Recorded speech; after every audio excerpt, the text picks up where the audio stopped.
Apriani. Di video kali ini saya bakal share terkait dari etika dan hukum pers di Republik Indonesia. Jadi apa sih itu etika dan apa itu hukum pers? Jadi teman-teman, yang namanya etika merupakan suatu nilai kehidupan, baik dan buruknya karakter, moral gitu ya, atau perilaku, kehendak dan lain sebagainya. Kemudian untuk hukum dan pers itu merupakan suatu aturan atau norma yang diberlakukan untuk media berita atau media pers itu sendiri. Nah, yang kedua, apa sih urgensi dari diberlakukannya hukum pers itu sendiri? Jadi yang pertama sebagai upaya penegakan hukum, karena Indonesia dikenal sebagai negara hukum gitu. Kemudian yang kedua sebagai upaya meminimalisir atau upaya penanganan konflik, karena kan kita nggak tahu ya, kalau misalkan tidak ada aturan mungkin bisa saja keluar dari jalurnya gitu. Yang ketiga adalah sebagai upaya perlindungan kepada media pers itu sendiri, jadi dilindungi oleh hukum.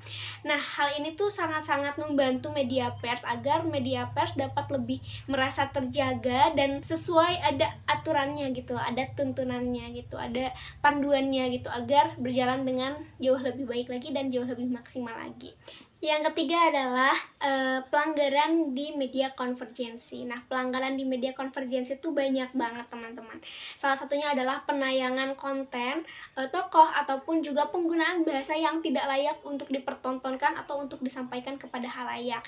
Contohnya misalnya laki-laki tapi berpenampilan perempuan dan lain sebagainya gitu. Itu merupakan suatu pelanggaran yang sering kali terjadi di media konvergensi. Kemudian yang keempat adalah pelanggaran di media internet. Itu juga banyak banget yang sering terjadi di internet saat ini gitu, karena tidak bisa dikendalikan oleh siapapun gitu, kecuali oleh para penggunanya itu sendiri yang memiliki kesadaran terkait dari penggunaan yang lebih baik. Nah, pelanggaran di media internet yaitu salah satunya adalah tidak adanya upaya melindungi korban yang diberitakan. Misalnya ada contoh kecelakaan, kemudian korbannya dipublish begitu saja tanpa di-blur atau tanpa ditutupi dan lain sebagainya.